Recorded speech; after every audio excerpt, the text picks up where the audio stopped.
What's going on, guys? In this video we're talking about 10 very specific fragrances. 10 fragrances that are just so damn intoxicating. There's a really good chance you're going to stop people in their tracks. They're the jaw-dropping type because you're just going to smell so damn good. Now obviously this is based on my personal experience, my taste, my thoughts, my feelings. Hell, it's my opinion. But if you get your nose on some of these, spend a little time with them, you might have a similar experience. So let's get into them. Stay tuned. Starting with one of the greatest fragrances I've ever put my nose on. I was just blown away by this one the first time I smelled it on my good friend Justin. We were talking about Vertus Vanilla Oud.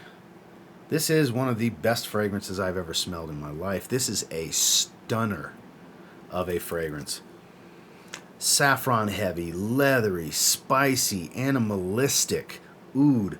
The oud here is very funky. It's warm, it's ambery. Oh, there's so much complexity to this one, but it's very straightforward at the same time. This is a knock your socks off type of vanilla oud fragrance. The name may imply that it's simplistic, but it's really not a basic fragrance in any way, shape, or form. If you're looking for all sorts of attention, because some people, they want their fragrance to command some sort of attention, this might be the fragrance video for you then, because this isn't the easiest thing to find. It tends to sell out and stay out of stock pretty easily. But if you can find a decant of this one, try it, experience it. 9 times out of 10, I would say, of everybody that has taken my advice on this one has absolutely adored it. So get your nose on this one some kind of way if you can. I'll try to find a link for you guys and put it down below. This is Vertus Vanilla Oud. This next one's one of the best designer irises to ever come out. It's fantastic. Again, many people I've seen enjoy it just about as much as I do. My wife is a big fan of this one. We are talking about Jean-Paul Gaultier's Le Male Le Parfum. So picture that Le Male DNA and add this powdery, waxy type of iris. Very seductive, seductive type of fragrance. This is so good. This is so good because I could have riddled this list with niche fragrances, but I wanted to really put some spotlight on some designers that are just so damn intoxicating that they can have a similar effect that some of these more expensive fragrances can have. And that is definitely the case in my experience with Le Male Le Parfum. Like I said, wife's a big fan of this one, as am I. This is my favorite version of Jean-Paul Gaultier's Le Male. I don't know if I'll ever smell or they'll ever come out with another version of Le Male that I'll like more than this, because this one just speaks to me. Like I said in the intro of this particular segment, in my opinion, one of the best designer iris fragrances to ever come out. And that's Jean-Paul Gaultier's Le Male Le Parfum. This next one is a fresh release from 2022. This is part of the Les Extraits collection, made with some of the finest raw materials available on the planet. The quality is definitely there, and kind of a unique scent profile. So if you're interested in bright aromatics, rich and spicy cardamom, rich deep coffee, and a funky oud wood smell, you might want to get your nose on Bob's Agneta. Some of you have heard me rave about this one in the last several months. It is all that and then some. It is fantastic. God, this is such a good scent. This is another one on the pricey side, $280 range, I believe, for a 50 ml. But this does smell of luxury. And not a super simplistic fragrance, though not a ton of notes here. It's very straightforward. You pretty much get the majority of the notes when you smell this, and what you see is what you get, but the quality is on the highest of levels. The sillage lingers. It doesn't fill a room with screaming off of your skin, but it's very well pronounced and makes a very assertive statement. This stuff is to die for. This is such a great scent profile. One of the best fragrances to come out, regardless of niche, designer, whatever, of 2022. Did not get enough spotlight, in my opinion. This is absolutely worthy of getting a sample and getting the experience, because yes, it is very pricey for a 50 ml, but when you smell this, you're probably going to start figuring out, okay, if I do this, maybe I won't do that, and yeah, I'm going to go ahead and buy a bottle. That might be the case with this one. And you niche fragrance lovers, that all you buy is niche, you need to get your nose on this one, because this is one of the best niche fragrances to release in 2022. One of the best overall. Bob Agneta. One of the most intoxicating designer scent profiles ever. My wife likes to wear this one, as well as the Intensely Flanker, and this is my favorite in the line. It just doesn't get better. than this, in my opinion. It's stronger with you, absolutely. This is the highlight of the line, in my opinion. It is so good. Spice, warm, rich spice. Still has that toffeed sweetness from the Intensely flanker. I smell it, even though I don't really remember it being in the notes. I still smell it.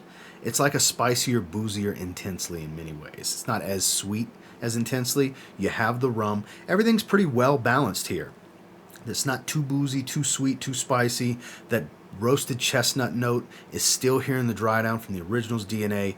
This is just intoxicating at the top tier. Like, regardless of if this was a $20 fragrance or a $2,000 fragrance, the effects of this one, just the wearing experience, let alone the reaction from your significant other, at least in my experience, it's second to none. It really is. This, I mean, there is not one fragrance in this video that I would consider any more intoxicating than this one is. They're all kind of on par with one another.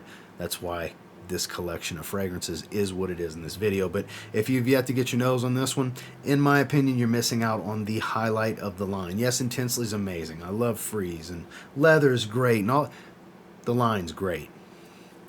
But this is the best one, at least in my opinion. It's Emporio Armani, stronger with you, absolutely. Now, I know there's a lot of affordable Middle Eastern clones out there that people are super happy with. They clone Angel Share, they have a twist on Angel Share, but this is a niche fragrance that has a similarity to Angel Share with more complexity. Rich, earthy tobacco. It's not as spicy and as boozy, with this just authentic, warm and spicy cinnamon at the top. This is from Soma Parfums. This is Halcyon, and this is the reason I don't own a bottle of Angel Share. I was planning on getting a bottle of Angel Share in the last couple of months. Then I got my hands on this, and I was like, okay, I'm good. This is Angel Share, but deeper. Now, there is supposedly a Parfum coming at the recording of this of Angel Share. I will try that. Maybe I'll end up getting that. But for now, when it comes to the original Angel Share versus this, I'll take this 10 times out of 10. It is that damn good. God, this is so intoxicating. In the time I spent with this one over the late fall and winter, I had gotten several compliments from friends, from my wife, from other family members that had smelled me when I wore this. Because I wore this, I forgot how many times, more than a handful of times. And it's always when I was going to be around others. And I got feedback every single time. This is captivating. This will stop the show in many ways because it smells that good. When it comes to showstoppers and jaw droppers and all these different terms for these just shockingly good fragrances, I'm not thinking about challenge. I'm just thinking about, holy shit, that smells amazing. What are you wearing? This is one of those. All of these fall into that category. That's why they're in this video. If you haven't tried this one, you really should. Is it redundant to Angel Share? Yeah, in many ways it is. But again, the balance is different. There's a hefty dose of cinnamon, plus you have this nice, warm, rich, earthy tobacco that kind of dominates this dry down and makes it have just as many differences as there are similarities. I wouldn't call this a clone. I would definitely call this similar to. Definitely worth trying. And that's Soma Parfums. This is Halcyon. If you like extremely boozy fragrances, this is probably, no, this is the booziest of fragrances in my collection. It really captivates the heart and soul and essence of the city of New Orleans, because I'm from 52 miles southwest of New Orleans, Louisiana. This is from City Rhythm Fragrances. This is New Orleans Jazz and Booze. So a lot of bourbon. A lot of bourbon. You're going to smell like you were drinking then pralines. Got this patisserie vibe. You get kind of the beignets feel to it from this patisserie vibe. And then the pralines, that's South Louisiana homemade dessert at its finest, you know.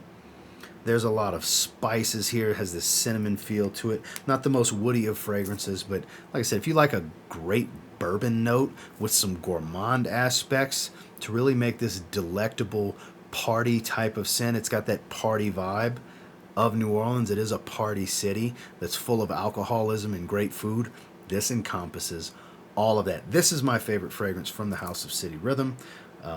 Niles did a magnificent job with this one, and this is the must try in my opinion from the house. There's a bunch of great stuff from City Rhythm, but if you want that, just that wow factor, that great feedback type of fragrance, you gotta like boozy too, because it's super boozy.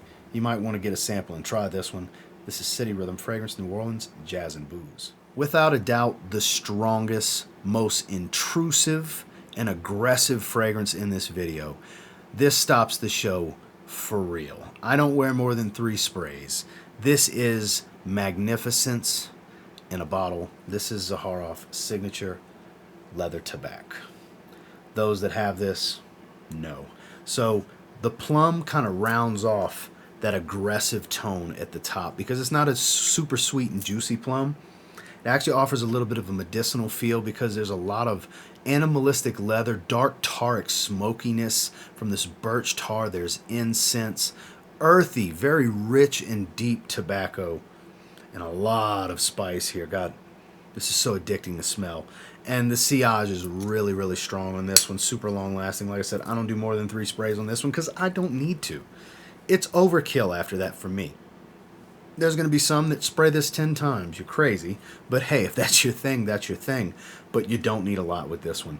This is the most stunning and unique of fragrances from the house of Zaharoff. Rosé, I put on the same pedestal as this one because I wouldn't call one better than the other because they're such different experiences. They're completely different scent profiles. But if you want that just aggressive power, uber masculine statement maker that will turn some heads, this fragrance will turn some freaking heads. You should definitely get a sample of this in the link down below and try it for yourself. It's available in 2 sizes, this 60 ml as well as a 120 ml. It is Zaharoff Signature Leather Tabac. Now this is pretty new to the collection. I had to put it in this video because between how much me and my wife love this, it's unreal. This is such an enjoyable, intoxicating, sweet fragrance. This is the best version of 1 Million to ever come out, in my opinion. It's 1 Million Elixir. I've just been jiving with this one lately. It is so good.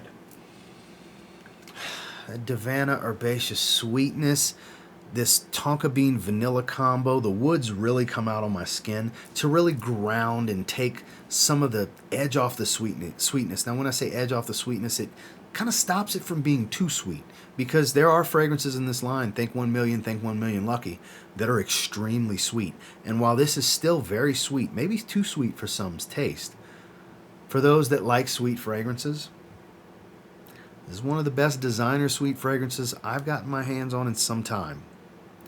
I had tried this one a few months back and I was like, yes, I have to secure a bottle of that one day sooner than later.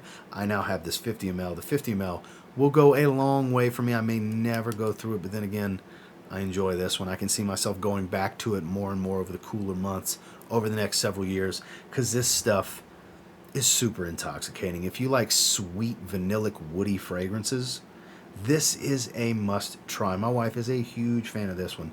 Outside of 1 Million Lucky, she's never been a fan of any of the flankers, and I have like 5 or 6 1 Million fragrances at this point. She adores this one. This is super intoxicating. It's such a joy for me to wear and smell on myself, and then my wife loves to sniff on it when I'm wearing it as well. That has been my limited short-term experience with this because I've only worn it a few times so far, but it's just been magnificent the entire time. You should absolutely get your nose on this one if you're a fan of anything in the 1 Million line or you like sweet fragrances. That makes this one a must-try for you. And it's Paco Rabanne's 1 Million Elixir. Some of you were probably wondering when this was going to show up because it's been very well noted over the last year and a half or so on my channel how intoxicating this fragrance is, just how amazing it is to wear, to smell. Compliment factor is extremely high. This is beauty in a bottle. This is Nishane Ani. This is the best delectable vanilla amber benzoin out there. Similarity to Grand Soir, a little bit, sure, but this is a little different. This has a lot more spice, warm and spicy, to go with that kind of slightly unique vanilla. I don't have any other vanilla notes that kind of smell like this one. It's creamy, but not too creamy. It's not overly sweet. It still has the warmth to it. The benzoin here even provides a little bit of a boozy feel, a little bit of an effervescence to it in the top. This is amazing, perfectly unisex. This is gorgeous. This is going to want to make you gobble up your lady if she's wearing it. And vice versa. My wife loves when I wear this one. Loves when I wear it. Strong enough to captivate others when walking by, but not so strong that you're going to punch them in the nose and they're going to get too much of a hit to where it can really be offensive. Because even if you spray this one on the heavier side, the sillage is just consistent. Strong enough, but not too strong. subdued enough, but not too weak. It really is the sweet spot when it comes to intoxicating, show-stopping, jaw-droppers, head turners, whatever you want to call them. This is all of them wrapped up into one bottle. This is so magnificent. Like I said, it's beauty in a bottle. It's Nishane Ani. This last fragrance, I really wanted to feature something from this house because they got such a library of fantastic fragrances. A lot that could have went here when it comes to intoxication on the scent profile that are real head turners, that really enjoyable by passers-by if they can smell it on you. And this one, because of its masterful complexity and depth and originality, really, I think this was the ideal choice from Roja Parfums. This is Burlington 1819. You can see that dent. I love this one. Oh man, do I love this one. This is probably the fragrance I appreciate the most for its design from the house. I wouldn't necessarily call it my absolute favorite. Danger Parfum, I think, is my absolute favorite. But there's a ton of greatness in this house. But this one I appreciate the most because it's such a great conversation piece that still has mass appeal and intrigue to capture and captivate the attention of someone else when you're wearing it. It's very musky, citrus peel type of smell, warm and boozy, woodsy. There's so much going on here. There's a ton of layers to peel back. That's the main accords that I get from this one. This is an olfactive experience to behold, and honestly, I think it's a must-try from the house. If you're tired of the same old from everybody, the copied scent profiles, the twists and stuff like that, and you want something that's really going to stand out, I mean really stand out from the crowd, without being super challenging, because that's hard to do, to keep the challenge level down and the originality and difference from everything else, to really encompass all of that, that is not an easy task in perfumery these days. Quality on the highest of levels. Performance is fantastic on my skin. It has that reaching ability to grab and captivate with the longevity that pretty much everyone desires. You're going to spend money for it, but you're going to get your money's worth with this fragrance. That's how I feel about it anyways. Definitely get your nose on this one if you want that just so unique experience that's captivating and enjoyable, and just you'll be proud to wear. That's a good way to look at this one, I think. It's a prideful scent to wear because it's just so freaking good. Again, that's Roja Parfums, Burlington 1819. Well, that's the 10 that I have for you today. And until next time, do me a real quick favor. Go ahead and like, comment, subscribe. I do appreciate all the feedback, and I love hearing from you guys. What have you tried that I featured in this video? Do you have similar experiences for the stuff you've tried? What piqued your interest in here? Like I said, I'll try to have links down to everything below. Some are more expensive than others. Some can be found for a bargain. It's up to you to get out there and try some of these things and see if they're bottle worthy for you. And until next time, I will say, if you get your hands on any of these 10 and you give them a spray now, you might end up thanking me later. Have a good one, guys.